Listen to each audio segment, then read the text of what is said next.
여러분이 가장 좋아하는 향기는 어떤 향기입니까? 어떤 분은 레몬 향을 좋아하고, 또 어떤 사람은 페퍼민트를 좋아하고, 또 어떤 사람은 로즈마리 향을 좋아하기도 합니다. 요즘은 향수를 많이 사용합니다. 향수의 종류도 다양합니다. 좋은 향기는 사람의 코를 즐겁게 하고 또 사람의 기분을 좋게 합니다. 하지만 썩은 냄새는 사람을 괴롭게 합니다. 좋은 향기를 풍기는 사람은 주변 사람을 기분 좋게 하지만 고약한 냄새를 풍기는 사람은 주변 사람을 찌푸리게 합니다. 우리는 성도로서 그리스도의 아름다운 향기를 전해야 합니다. 예수님께서 말씀하실 때 나는 섬김을 받으러 온 것이 아니라 섬기러 왔다고 말씀하셨습니다. 예수님은 말씀하신 대로 가시는 곳마다 섬기는 사역을 하셨습니다. 아픈 사람들을 치유해 주시고 귀신 들린 사람에게서 귀신을 쫓아내 주시고 영적으로 무지한 사람들에게 복음을 전하셨습니다. 그리고 오늘 본문에서 예수님은 섬김을 받는 모습이 나옵니다. 예수님은 우리의 주인이시고 왕이시기에 당연히 예수님은 섬김을 받기에 합당하십니다. 그런데도 불구하고 복음서에 보면 섬김을 받는 모습이 흔치 않습니다. 우리도 마찬가지입니다. 예수님과의 관계에서 예수님을 우리가 잘 섬겨드려야 하는데 오히려 우리는 예수님의 섬김을 받으려고 안달입니다. 예수님 이것 좀 해주세요. 예수님 저것 좀 해주세요. 예수님으로부터 무언가를 받으려고 안달합니다. 우리는 주님의 도움이 절대적으로 필요하기 때문에 주님의 섬김을 받을 수밖에 없습니다. 그럼에도 우리는 주님을 섬기는 삶을 살아야 합니다. 어린아이가 태어나서 성인이 될 때까지 부모의 섬김을 받으면서 자랍니다. 부모가 아이를 섬겨줍니다. 먹여주고 재워주고 입혀주고 놀아줍니다. 그런 아이가 다 커서도 어렸을 때처럼 똑같이 섬김을 받는다면 어딘가 그것은 정상적이지 않습니다. 성인이 된 아이에게 밥을 떠먹여주고 기저귀를 갈아준다면 보는 사람들이 눈살을 찌푸리게 될 것입니다.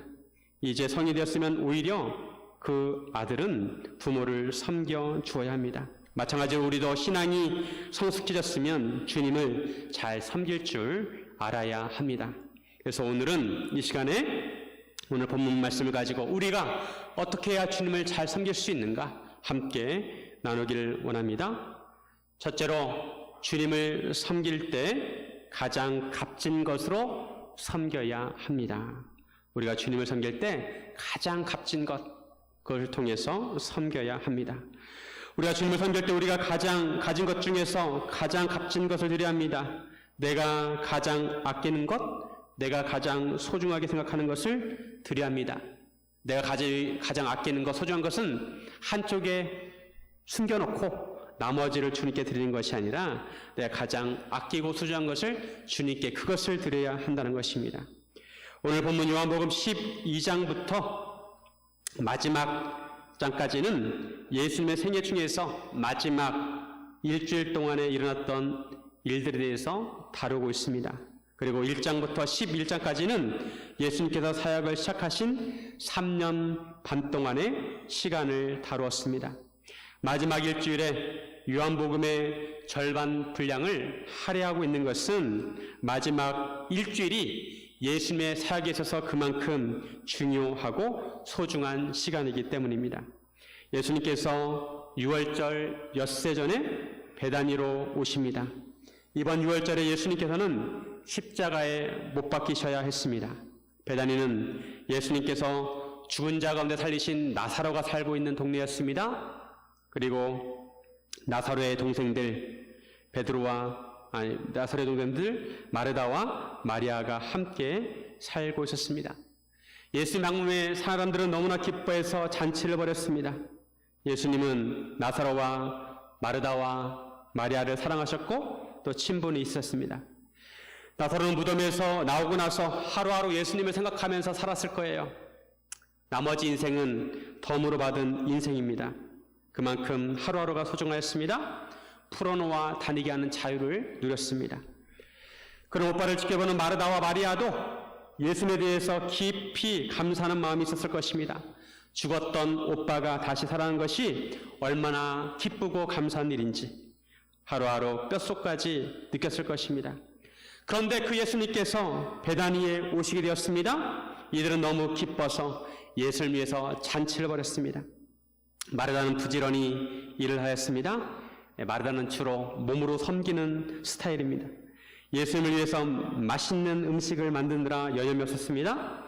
죽었다가 살아난 나사로는 예수님과 함께 앉아 있었습니다. 저는 개인적으로 나사로의 간증을 한번 들어보고 싶습니다. 무덤에서 다시 살아날 때 어땠는지 한번 물어보고 싶습니다. 나사로 예수님과 함께 있는 것만으로도 기뻤을 것입니다. 그런데 갑자기 마리아가 지극히 비싼 나드 향유를 가져와서 예수님의 발에 붓고 자기 머리털로 예수님의 발을 닦았습니다. 나드 향유는 인도 북부에서 나는 감송이라는 식물의 뿌리와 줄기로 만드는 향유였습니다. 로마인들은 주로 이 향유를 머리에 부었다고 합니다. 이 향유는 순전한 나드 한 근이었습니다. 약 0.5리터 정도 되는 양이었습니다. 우리가 흔히 들고 다니며 마시는 생수 한 병 정도의 양이었습니다. 마리아는 그 향유를 예수님의 발에 붓고 자기의 머리털로 예수님의 발을 닦았습니다. 이 모든 행위가 범상치 않은 것이었습니다. 향유는 보통 머리에 부었는데 마리아는 그 향유를 예수님의 발에 부었고, 당시 여자는 항상 머리를 단정하게 묶고 아무 데서나 머리를 풀어서는 안 되었습니다. 그런데 마리아는 그 머리를 풀어줬습니다. 헝겊으로 닦지 않고 그 머리털로 예수님의 발을 닦은 것도 일반적이지 않았습니다. 사람들은 이런 마리아의 행동을 보면서 당황하였을지도 모릅니다. 마리아는 왜 이런 행동을 하였을까요? 마리아는 그만큼 예수님을 지극히 사랑하였기 때문입니다. 그러기에 자신이 가지고 있던 가장 귀한 향유값을 깨뜨려 예수님께 드렸던 것입니다.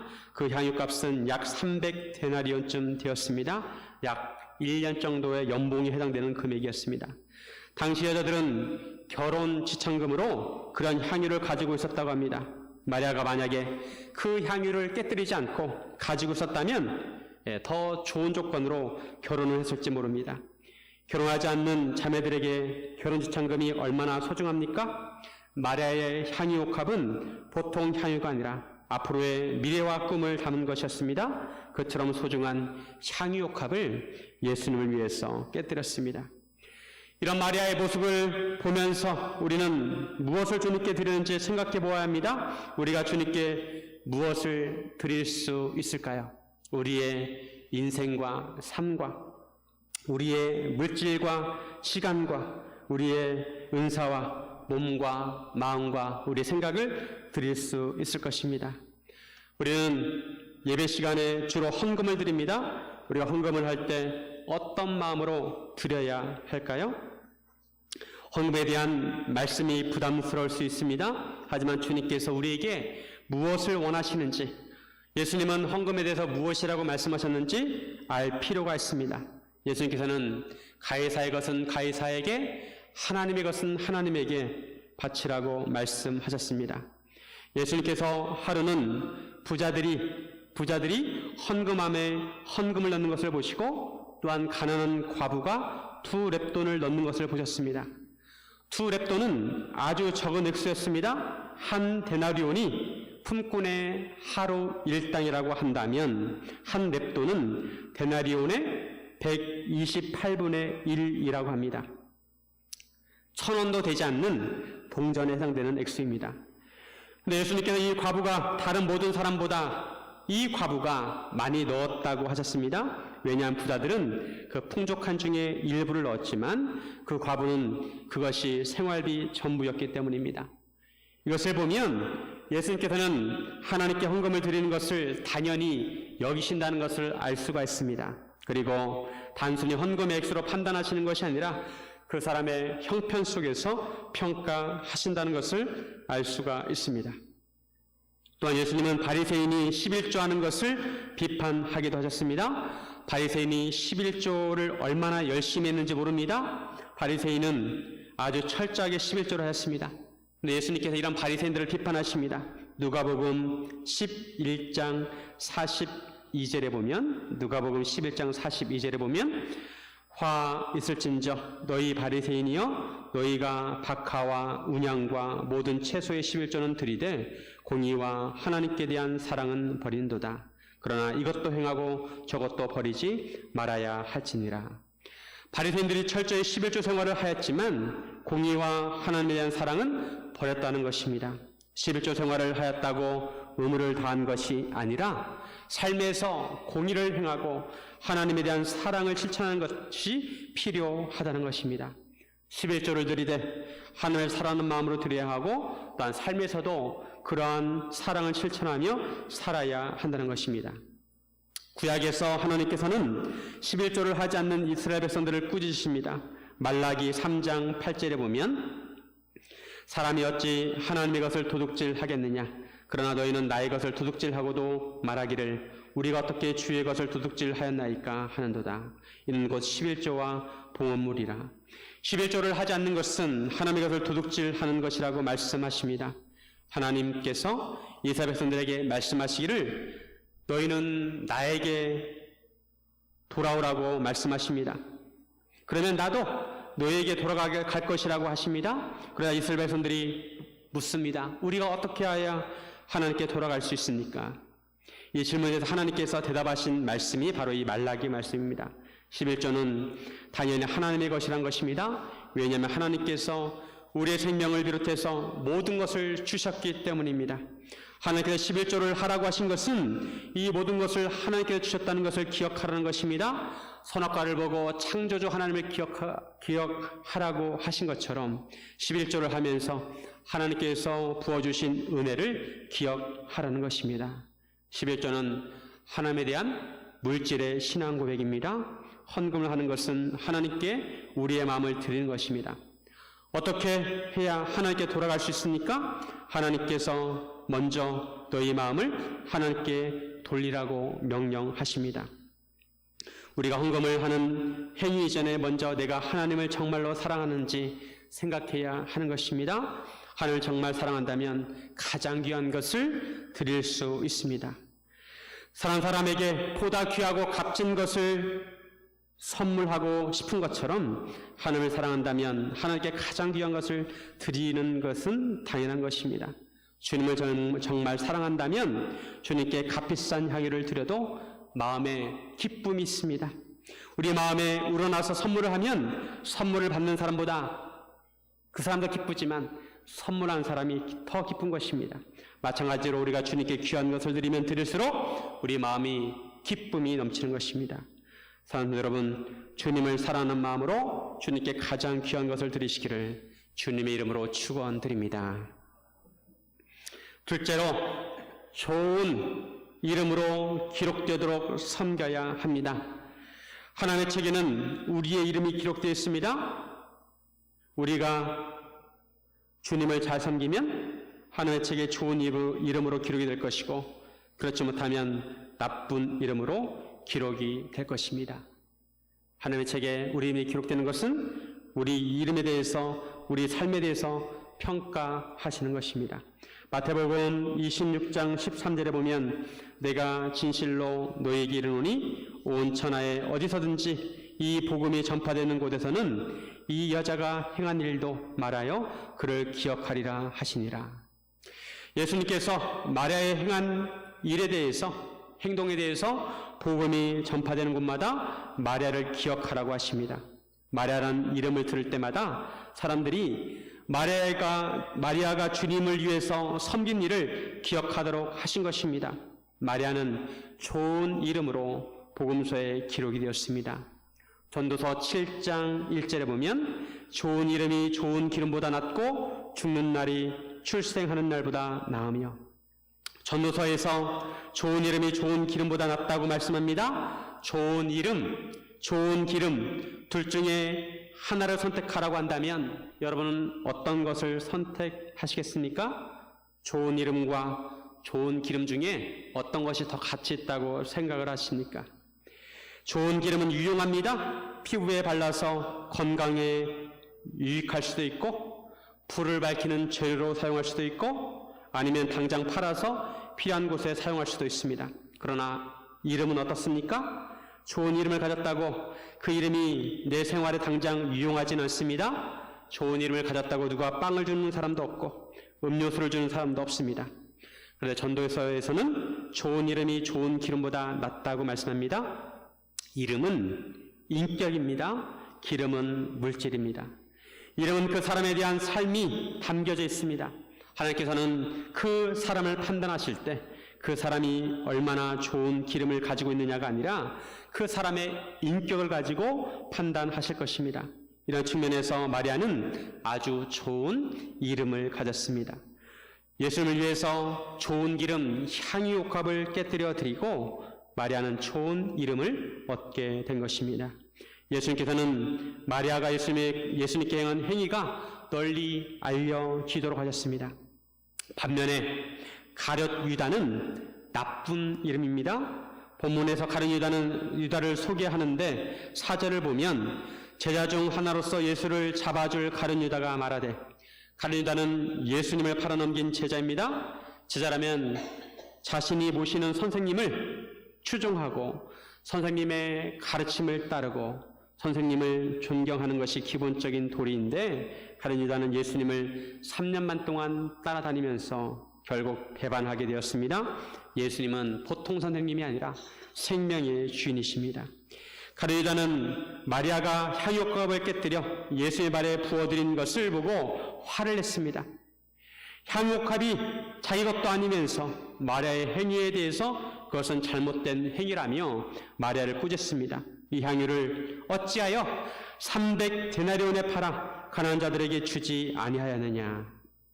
가룟 유다가 말한 논리를 보면 향유옥합을 예수의 발에 부어드린 것은 낭비이고 오히려 그것을 가치 있게 사용하려면 그 향유를 300데나리온에 팔아서 가난한 자들에게 주는 것이 더 낫다는 것입니다. 가룟 유다의 논리에는 마리아가 예수의 발에 부은 향유는 낭비로 보였습니다. 가룟 유다는 가난한 자를 도와야 한다는 논리로 말의 향유를 깎아내렸습니다. 이에 대해서 요한복음의 기자 사도 요한은 이렇게 설명합니다. 6절 말씀에 보면 이렇게 말하면 가난한 자들을 생각함이 아니요 그는 도둑이라 돈괴를 맞고 거기 넣은 것을 훔쳐감이러라. 가룟 유다가 이렇게 말한 의도는 그가 진심으로 가난한 사람들을 생각한 것이 아니라 가룟 유다는 돈을 탐내는 도둑이었다는 것입니다. 가룟 유다는 예수님과 제자 일행의 재정을 담당하고 있었습니다. 그 정도면 어느 정도 책임감과 능력을 인정받은 것입니다. 그런데 가룟 유다는 돈꾀를 맡았지만 그 돈을 훔쳐서 개인적으로 유용하는 인간이었습니다. 가룟 유다는 예수님과 제자 일행을 재정적으로 잘 섬겨야 하는 의무와 책임이 있었음에도 정직하지 못하고 성실하지 못하고 돈에 욕심을 내는 자였습니다. 300데나리온의 향유를 어떻게 사용할 것인가? 말은 예수님의 발에 부어드렸고 가룟 유다는 가난한 자를 위해서 써야 한다고 주장하였습니다. 그러나 속마음은 자기가 그 돈을 탐한 것입니다. 가룟 유다가 마리아를 꾸짖을 때 매우 민망한 분위기였을 것입니다. 마리아의 섬김을 받으시던 예수님께서도 그 마음이 불편해지지 않으셨을까 생각합니다. 이때 예수님께서 상황을 정리해 주십니다. 두 가지 측면에서 말씀하십니다. 한 가지는 그 향유옥합의 의미에 대한 것입니다. 7절 말씀 우리 같이 한번 읽겠습니다. 7절 예수께서 이르시되 그를 가만두어 나의 장례할 날을 위하여 그것을 간직하게 하라. 예수님께서는 그 향유의 의미가 바로 예수님의 장례를 위한 것이라고 하십니다. 무슨 말입니까? 이제 곧 예수님께서 십자가에 달려 돌아가시게 됩니다. 마리아가 향유를 부은 것은 이런 예수님의 죽음을 위한 것이었습니다. 마리아도 자신이 행한 행동의 의미를 잘 몰랐을 것입니다. 그러나 예수님을 사랑하는 마음으로 섬겼을 때 마리아가 기름을 부은 것은 예수님의 장례를 위한 의미 깊은 것이었습니다. 그 자리에서 그 누구도 예수님의 십자가 사역에 대해서 이해하고 예수님을 위해서 섬기는 사람이었습니다. 다만 마리아만이 예수님의 십자가 사역을 위해서 기름을 부어 드리게 된 것입니다. 또한 예수님께서는 섬김의 시간에 대해서 말씀하십니다. 섬김의 타이밍에 대해서 말씀하십니다. 8절 말씀 같이 한번 읽습니다. 8절. 가난한 자들은 항상 너희와 함께 있거니와 나는 항상 있지 아니하리라 하시니라. 가룟 유다가 가난한 자들을 위해 돈을 사용해야 의미 있다는 취지로 말을 하였는데 가난한 자들은 항상 있다는 것입니다. 그러나 예수님은 항상 그들과 함께 있지 않으신다는 것입니다. 이제 예수님은 십자가 사역을 마치시고 영광의 자리로 돌아가셔야 합니다. 그렇게 되면 예수님을 섬기고 싶어도 섬길 수가 없습니다. 예수님을 더 이상 대면할 수 없고 육신적으로 찾아뵐 수도 없습니다. 그러므로 지금 예수님께서 육신적으로 그들과 함께 계실 때 섬기는 것은 아주 시의적절한 섬김이라는 것입니다. 여러분은 돈을 어떻게 생각하십니까? 돈은 좋은 것도 아니고 나쁜 것도 아닌 중립적인 것입니다. 사람들은 돈을 중요하게 생각합니다. 우리도 돈을 결코 가볍게 여겨서는 안 됩니다. 왜냐하면 돈이 있어야 우리가 생활할 수가 있습니다. 돈은 필요한 것입니다. 돈이 없으면 살 수가 없습니다. 먹을 수도 없고 입을 수도 없고 집에서 지낼 수도 없습니다. 이 모든 필요를 채워주는데 돈이 필요합니다. 그래서 돈을 무시하거나 가볍게 여겨서는 안 됩니다. 돈을 잘 이해하고 잘 관리할 필요가 있습니다. 우리가 사는 이 시대를 자본주의 시대라고 합니다. 자본이 근간을 이루는 사회라는 것입니다. 모든 사회와 나라와 세계가 자본으로 연결되어 있습니다. 이 세상에서 사람들은 돈을 주목하고 돈을 쫓아가고 돈을 추구합니다. 돈으로 사람을 평가합니다. 최근에 부동산 이슈가 되고 있는데 재개발하는 주민들이 자기 단지에는 임대주택을 지을 수 없다고 반대합니다. 왜 반대합니까? 그 단지의 질이 떨어진다고 반대합니다. 우리 사회의 단면을 보여줍니다. 그들에게는 사람보다 아파트값이 더 중요한 것입니다. 그런데 성도들이 추구해야 하는 것은 신본주의입니다. 신본주의, 하나님을 근간으로 하는 세계관입니다. 자본주의는 자본이 중심이라면 신본주의는 하나님이 중심입니다. 자본주의에서는 자본이 최고의 가치이고 인본주의는 인간이 최고의 가치라면 신본주의는 하나님을 추구하는 것이 최고의 가치입니다. 가룟 유다가 왜 예수님을 배반했습니까? 그는 신본주의가 아니라 자본주의와 인본주의를 추구하였기 때문입니다. 가룟 유다는 하나님이 중심이 아니었습니다. 하나님 중심이 아니었습니다.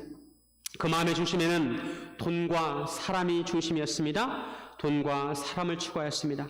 돈을 추구해서 예수님을 은 30에 팔아넘겼습니다.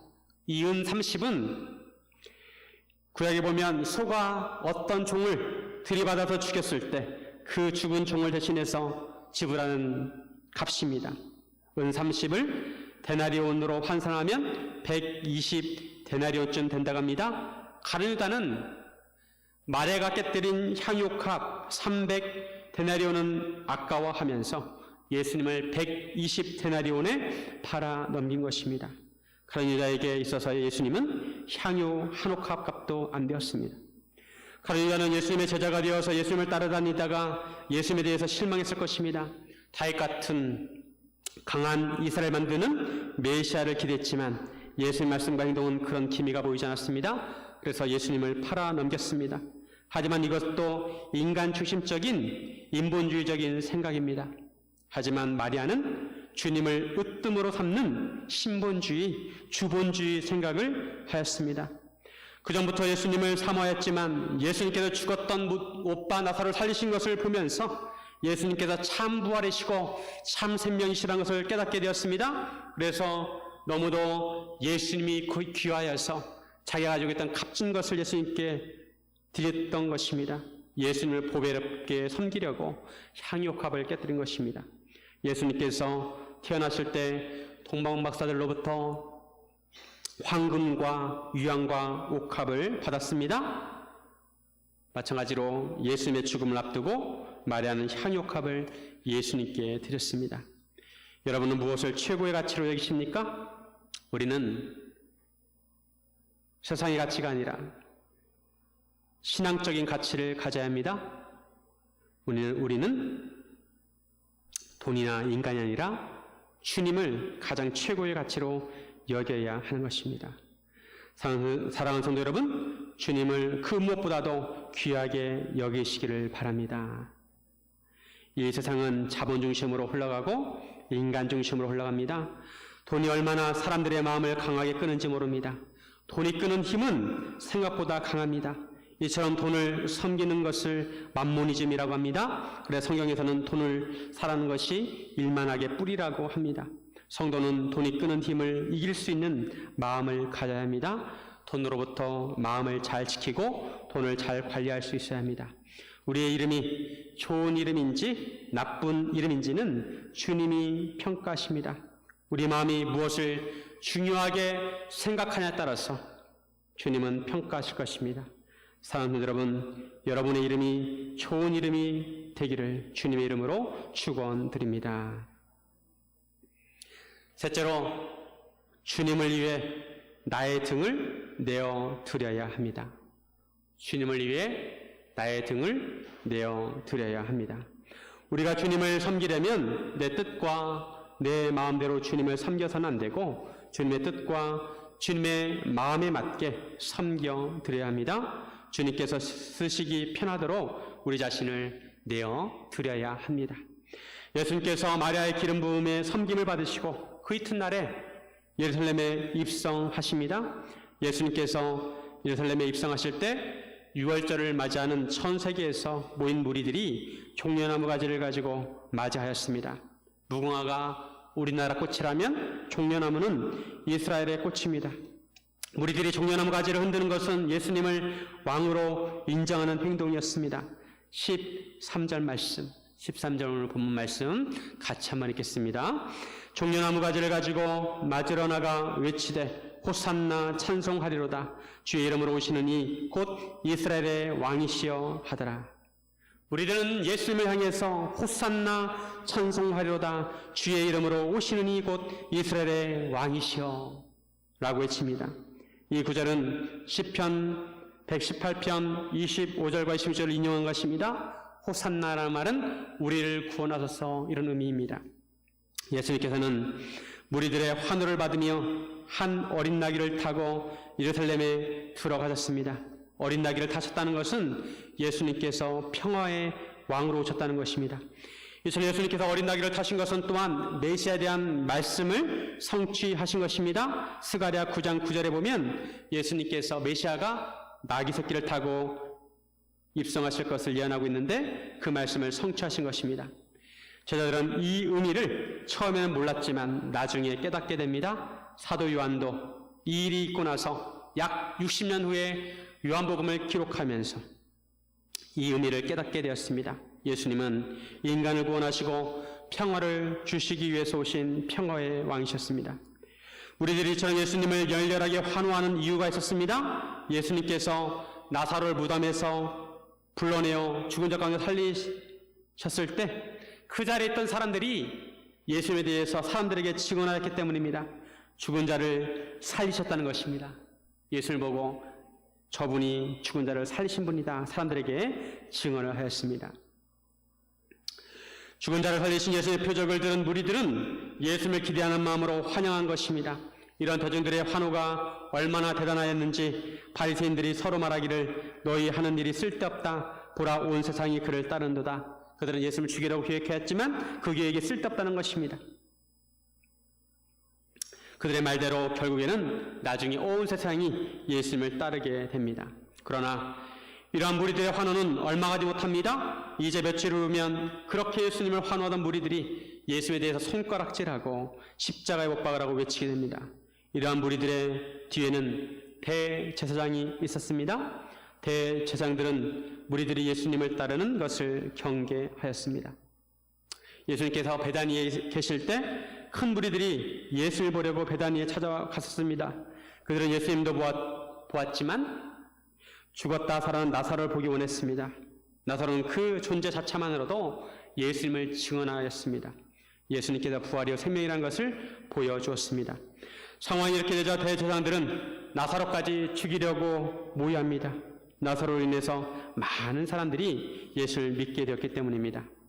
예수님께서 이러한 대제사장들의 음모에 휘말려 결국 십자가에 달려 돌아가시게 됩니다. 그러나 이것은 예수님께서 약하시기에 그런 것이 아닙니다. 예수님은 강하십니다. 다만 겸손히 하나님 아버지께서 주신 사명을 감당하신 것입니다. 이 사명을 감당하기 위해 어린 나귀를 타고 예루살렘에 들어가십니다. 요한복음에서는 이 나귀 새끼를 구하는 것에 대해서 자세히 나오지 않지만 다른 복음서에 보면 자세하게 기록되어 있습니다. 예수님께서 제자들에게 맞은편 마을에 가서 나귀 새끼를 끌고 오라고 하십니다. 그런데 그 나귀 새끼 주인의 입장에서 생각하면 좀 황당한 일입니다. 이에 대해서 예수님께서 이렇게 말씀하십니다. 마태복음 21장 3절에 보면 만일 누가 무슨 말을 하거든 주가 쓰시겠다 하라. 그리하면 즉시 보내리라 하시니, 분명히 나귀 새끼의 주인이 있는데 그 주인에게 사전에 허락을 받지 않고 나귀 새끼를 끌고 가는 것이 부당하다고 말하는 사람이 있다면 주가 쓰시겠다 하라, 이렇게 말하는 것입니다. 주가 쓰시겠다 하라. 예수님이 주인이란 뜻이기도 하고 나귀 새끼의 주인이 바로 예수님이라는 것입니다. 예수님께서 그 나귀 새끼를 사용하는 것은 지극히 당연하다는 것입니다. 예수님께서 만물의 주인이시기에 합당한 일입니다. 단지 그 나귀 새끼의 주인에게 잠시 위탁했을 뿐입니다. 그 나귀 새끼는 예수님의 사역을 위해서 예비되어 있었습니다. 그리고 예수님께서 필요하실 때 그 나귀 새끼는 자기 등을 예수님께 내어드렸습니다. 물론 나귀 새끼가 인격체는 아닙니다. 그럼에도 나귀 새끼는 귀하게 쓰임을 받았습니다. 우리도 이 나귀 새끼처럼 주님께서 주님에게 쓰임받기를 바랍니다. 주님이 원하실 때 우리도 우리의 등을 내어드려야 합니다. 예수님은 나귀 새끼의 주인이실 뿐만 아니라 우리의 주인이시고 나귀 새끼를 창조하신 분일 뿐만 아니라 우리도 창조하신 분입니다. 그러시기에 예수님께서 필요하실 때 우리를 사용하실 수 있는 충분한 권리가 있으십니다. 그럼에도 예수님은 우리를 인격적으로 대하시고 우리의 의지를 존중하십니다. 우리가 자발적으로 우리의 등을 내어드리기 전에 억지로 우리의 등을 갈취하지 않으십니다. 사랑하는 성도 여러분, 여러분의 등에 지금 누가 타고 있습니까? 여러분이 섬기는 이 세상의 주인이 타고 있습니까? 아니면 주님이 타고 있습니까? 저는 오늘 성경 본문을 천천히 읽어 내려갈 때 마음이 편치 않았습니다. 마치 죽음을 앞에 둔 부모 앞에서 철없는 아이들이 티격태격하고 자기들끼리 소리를 지르며 날뛰는 것만 같았습니다.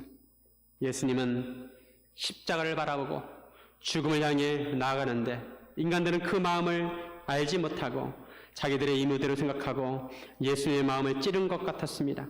그럼에도 예수님은 그들을 끝까지 사랑하시고 그들을 위해서 기도하셨습니다. 우리 예수님은 우리를 위해 예수님의 등을 내어주셨습니다. 그 등으로 십자가를 졌습니다. 예수님은 예수님의 등을 내어주셨을 뿐만 아니라 예수님의 손과 발, 옆구리와 생명을 내어주셨습니다. 예수님은 우리를 위해 향기로운 제물이 되셨습니다. 에베소서 5장 2절에 보면 그리스도께서 너희를 사랑하신 것 같이 너희도 사랑 가운데서 행하라. 그는 우리를 위하여 자신을 버리사 향기로운 제물과 희생제물로 하나님께 드리셨느니라.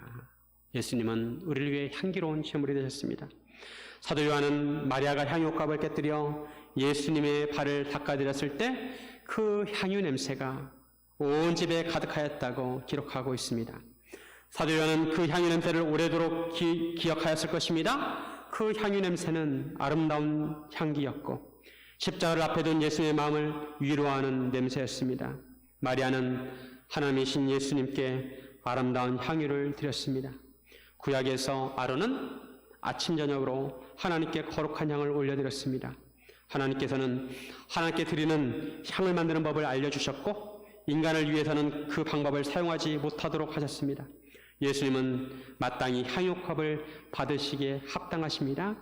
사도 요한은 나드 향유 냄새를 맡을 때마다 예수님을 섬긴 마리아를 기억하였을 것입니다.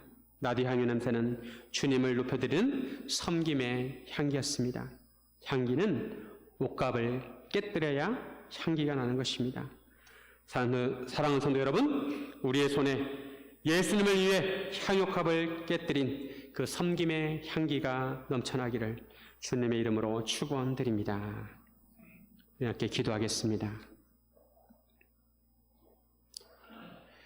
사랑과 은혜 하나님 아버지, 예수님께서 우리를 위해 향기로운 제물이 되신 것처럼 우리도 주님을 위해 향유컵을 깨뜨리게 하시고 그리스도의 향기나는 섬김과 헌신과 희생의 삶을 살게 하여 주옵소서. 감사드리며 예수님의 이름으로 기도드립니다. 아멘.